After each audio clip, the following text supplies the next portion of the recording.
Now, truth be told, I've had this very same conversation with my mechanic in the past.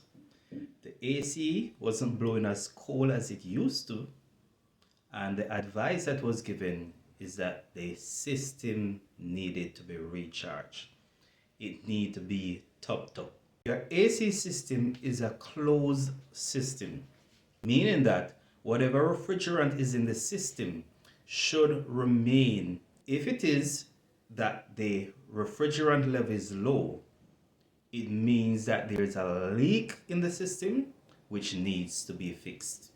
So unless there's a situation where you need a temporary solution, then gassing up at the system, recharging the system will assist you in the short term.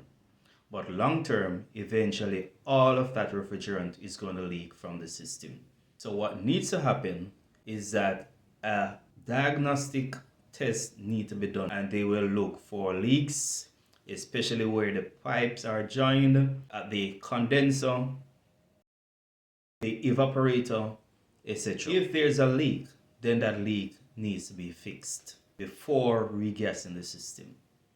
So this has happened to me. It has happened to many persons in the past. So remember, if you have a problem and you're told that you are low on gas, you have two options. One, ask for a check to be done on the system to find out exactly where the leak is. Or two, as I stated before, in an emergency situation and you need to have your AC blowing cool immediately, then you can go ahead for that temporary relief.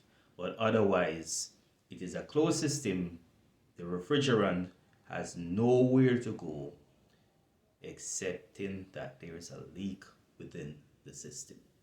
So next time this happens, remember how to deal with such situation.